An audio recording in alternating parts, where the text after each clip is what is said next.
ಎಲ್ರಿಗೂ ನಮಸ್ಕಾರ. ಇವತ್ತು ನಮ್ಮ ಮನೇಲಿ ನುಗ್ಗೆಕಾಯಿ ಬೇಳೆ ಸಾಂಬಾರು ಮಾಡ್ತಾಯಿದ್ದೀನಿ. ಬನ್ನಿ ಹೇಗೆ ಮಾಡೋದು ನೋಡೋಣ. ಹಸಿರು ಬೇಳೆ ಎರಡು ಥರದ ಬೇಳೆನ 10 ನಿಮಿಷ ತೊಳೆದು ನೆನೆಸಿಟ್ಟಿದ್ದೆ. ಅದು ತೊಳೆದು ನೀರು ಚೆಲ್ಲಿ ನೆನೆಸಿ ನೀರನ್ನೇ ಹಾಕಬೇಕು ಸಾಂಬಾರಿಗೆ. ಬೆಳ್ಳುಳ್ಳಿ ಚಿಪ್ಸ್ 2 ಗೆಡ್ಡೆ ಸಿಪ್ಪೆ ತಗೊಂಡು ಹಾಕ್ತಾಯಿದ್ದೀನಿ. 100 ಗ್ರಾಮ್ ಬೇಳೆ ತೊಗೊಂಡಿದ್ದೀನಿ. 4 ಜನಕ್ಕೆ ಮಾಡ್ತಾಯಿದ್ದೀನಿ. ನಮ್ಮ 2 ಟೈಮಿಗೆ ಆಗೋಷ್ಟು 4 ಜನಕ್ಕೆ. ಒಂದು ದಪ್ಪದೊಂದು ಟೊಮೊಟೊ ಹಾಕ್ತಾಯಿದ್ದೀನಿ. ಅಷ್ಟು ಪುಡಿ, ಎಣ್ಣೆ ಸ್ಪೂನು, ಇಂಗು ಸ್ವಲ್ಪ ಹಾಕ್ತಾಯಿದ್ದೀನಿ. ಇಂಗು ಈ ಥರ ಬೇಳೆ ಬೇಸೋಕೆ ಹಾಕಿದರೆ ಗ್ಯಾಸ್ಟ್ರಿಕ್ ಆಗಲ್ಲ. ಕಳ್ಳುಪ್ಪು ಹಾಕ್ತಾಯಿದ್ದೀನಿ. ನುಗ್ಗೆಕಾಯಿ ಬೇಳೆ ಸಾಂಬಾರು. ಫಸ್ಟು ಬೇಳೆನ ಬೇಯಿಸ್ಕೋಬೇಕು. 3 ವಿಸಿಲ್ ಕೂಗಿಸ್ಕೋಬೇಕು. ಬೇಳೆ ಬಂದಿದೆ.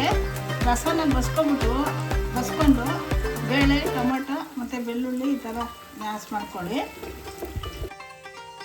ಬೇಳೆ ಬೆಂದಿದೆ. ಸಾಂಬಾರು ಒಗ್ಗರಣೆ ಹಾಕ್ಕೊಳ್ಳೋಣ. ಎಣ್ಣೆ ಹಾಕ್ತಿದ್ದೀನಿ.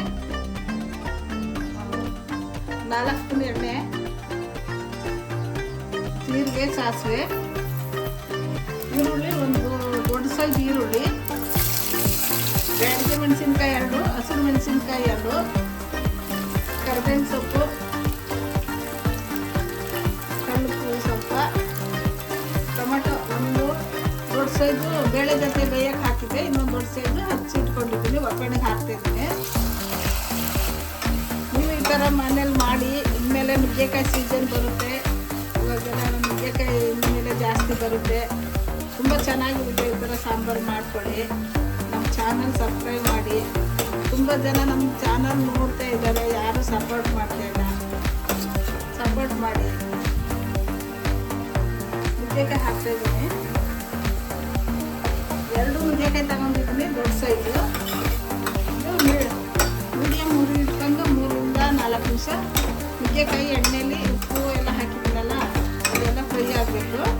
ನುಗ್ಗೆಕಾಯಿ ಎಲ್ಲ ಫ್ರೈ ಆಗಿದೆ. ಒಗ್ಗರಣೆ ನಾವು ಮನೇಲೇ ಮಾಡಿಟ್ಕೊಂಡಿರೋದು ಸಾಂಬಾರು ಪುಡಿ 2 ಸ್ಪೂನ್ ಹಾಕ್ತಾಯಿದ್ದೀನಿ.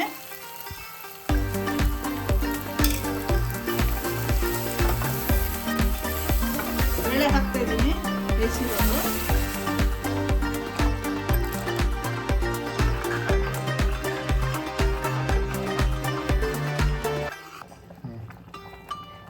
ನೀರು ಹಾಕ್ತಾಯಿದ್ದೀನಿ. ನಿಮಗೆ ಸಾಂಬಾರು ಗಟ್ಟಿ ಬೇಕೋ ತೆಳು ಬೇಕೋ ನೀರು ನೋಡಿಕೊಂಡು ಹಾಕ್ಕೊಳ್ಳಿ.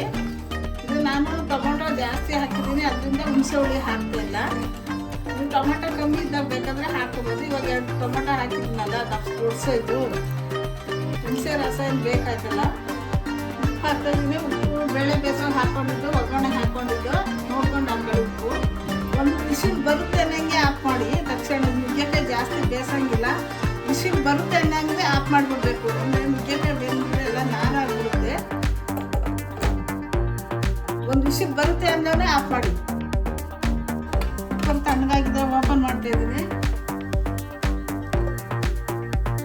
ಸ್ಟವ್ ಹಚ್ಚಿ ಒಂದು ಕುದಿ ಕುದಿಸ್ಕೊಳ್ಳೋಣ. ಕೊತ್ತಂಬರಿ ಸೊಪ್ಪು ಹಾಕ್ತಾಯಿದ್ದೀನಿ. ಸ್ವಲ್ಪ ಇಂಗು ಸಾಂಬಾರಿಗೆ ರುಚಿನೂ ಕೊಡುತ್ತೆ. ಆರೋಗ್ಯಕ್ಕೂ ತುಂಬಾ ಒಳ್ಳೆಯದು. ಜೀರ್ಣಕ್ಕೆಲ್ಲ ಇಂಗು ಉಪಯೋಗಿಸಿ ಸಾಂಬಾರಿಗೆಲ್ಲ ತುಂಬ ರುಚಿಯಾಗಿರುತ್ತೆ ಸಾಂಬಾರು. ನಾನು ಒಂದು ವಿಸಿಲು ಬರೋಕ್ಕೆ ಬಿಟ್ಟಿಲ್ಲ. ಬರುತ್ತೆ ಅಂದಾಗ ಆಫ್ ಮಾಡಿದ್ದೀನಿ. ಆಗಿದೆ. ನಮ್ಮ ಚಾನಲ್ ನೋಡ್ತಾರೆ ಎಲ್ರಿಗೂ ಧನ್ಯವಾದಗಳು.